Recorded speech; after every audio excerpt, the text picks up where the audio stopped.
Making her story.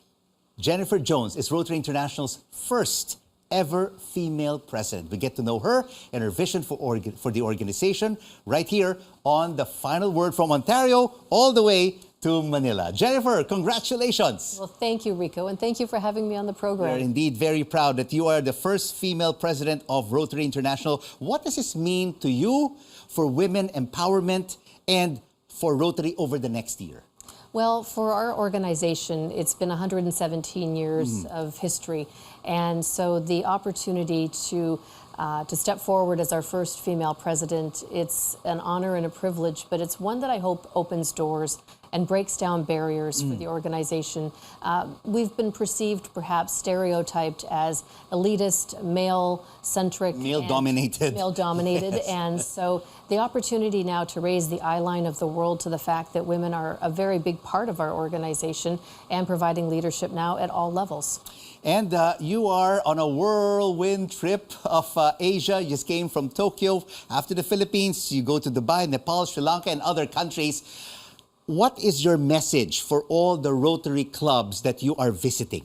Well, we call ourselves people of action, and quite honestly, for those who don't really know us well, we're community leaders and problem solvers. And so the opportunity for me to be able to go and hopefully inspire and motivate our members to do their very best, to look at how we can solve the world's most pressing challenges. And we do it because we unite diverse perspective together. We don't look at things through one lens. We bring a tapestry of people together, and that's how we can tackle things, sometimes even unlike government. And of course, we are facing a lot of challenges over the past 2.5 years. You not just have the pandemic, and then after that, it was a double whammy. You had the Russia-Ukraine war, which led to higher prices, inflation, weak currencies against the US dollar. But you always say there is a silver lining. And what is that? Well, for our members, you know, I like to say that when the world stepped down, we stepped up. And so with regard to the pandemic, our members, even while we all had to be in isolation in every single corner of the world, we're making sure that PPE and ventilators and food scarcity issues were being dealt with. With the crisis, the war in Ukraine, within 6 weeks, we raised $15 million, which has gone straight to the front lines. And we continue to now look at how do we rebuild communities there as some of them are becoming more stable in this environment.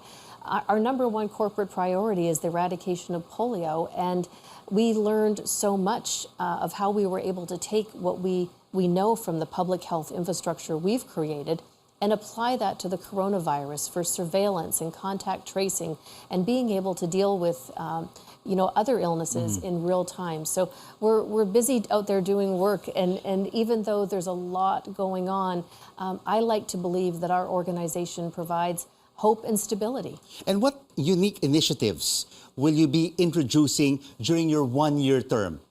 So there's a plethora of things that we do. We actually align ourselves behind what we call 7 areas of focus, and they align directly with the UN Sustainable Development Goals, meaning that all of us should be rowing in the same direction to solve the critical problems of the world, the environment, water issues, literacy. There's so much. It's never ending. Peace development, exactly. So really one of the primary things I'm doing is actually taking top-tier journalists and social media influencers, celebrities, notables to different areas of our world where our members are doing large-scale, impactful programs that highlight the work that we're doing, because we talk to ourselves a lot about what we do, but the rest of the world needs to understand that we truly are digging into some of the most pressing issues and solving them in real time. And of course, before you became Rotary International president, you are a media practitioner.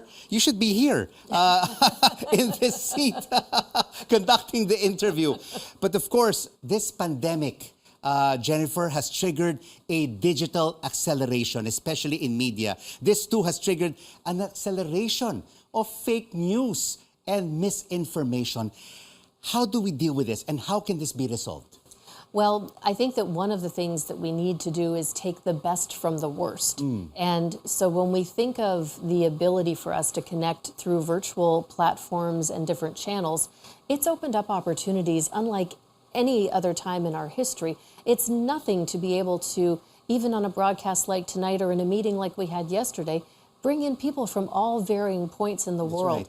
And so that ability to connect in real time, it gives us the opportunity to see actual people reporting from a situation where we can break down fake news and see reality. We can hear, instead of having to go someplace and learn about what's happening, we can talk with someone. And for us, with 1.4 million members around the world in more than 200 countries and geographical areas, when something happens in a part of the world, we know someone there. It's our family. You can name a country, I can tell you a Rotarian or a Rotaract member, one of our younger members. And because of that, we have an integrity in the way that we are able to communicate with each other. And because of that, we trust the kind of information that we receive in real time from each other. And of course, you've already been here for the past 3 days, and you've already met more than 1,000 Rotary Club members. There are about 500 Rotary Clubs here in the Philippines with 28,000 members. Yes. How can there be more synergy between the local Rotary Clubs and Rotary International? Well, one of the things that is important to me is to be able to meet with some of our leaders, and at all different levels. We have Rotary clubs, and then we break into districts.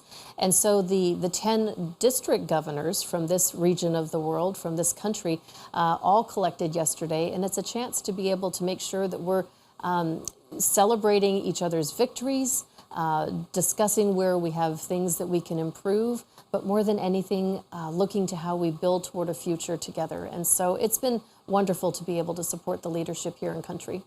And this is your first time in the Philippines. What are your observations? Well, you know what? It's hard to say one favorite thing, but the most obvious is the people and the electricity, the excitement, and quite candidly, the concern for their fellow humans across every part of the country that we've been able to see so far, making sure that we're taking care of everyone from the youngest to the oldest and everyone in between. And being a media practitioner from an award-winning company and a storyteller, if you were engaged by the Department of Tourism to be its chief media consultant, what would you suggest as a unique selling proposition for potential, maybe Canadians, Americans, Europeans, and other Asians to come here to the Philippines? Well, I think that when we arrived, we received an incredibly warm welcome. And I know that's not just because our Rotary family was embracing us. I know that that's the kind of reception that I've received from anyone while I walk into a hotel, into a restaurant. There is a genuine sense of kindness and compassion. And you don't find that in every single corner of the world. And this is Filipinos love to smile and welcome you with open arms. Yes, and I have found that to be incredibly true. And of course, a lot of people join the Rotary Club when they're at a certain age, right? I mean, usually 30s, 40s, or 50s when you are professionals. What would be your pitch for the Gen Zers or the millennials to join Rotary Club, that it's not just for professionals? Well, we do want people of excellence, and it's an invitation organization. And so we're looking for people of all ages because, you know, it doesn't, just because you're 25 doesn't mean that, you know, you don't have something to offer that someone 45, 65, 85 has to offer. And I think for younger members that we're looking to attract to our organization, they're very cause-based and they want to do something quick. They see an issue, they want to get on it, and they want to move on and tackle the next thing. For us, the most important message that I have for our members is ensuring that our clubs are warm and welcoming, inclusive, and giving people meaningful opportunities for contribution, to be able to get our hands into service and to share friendship and fellowship with each other. Just listening to you, Jennifer, you deserve another term as Rotary International President. Is there a re-election? There is not, but the next two leaders have already been selected, and they're brilliant.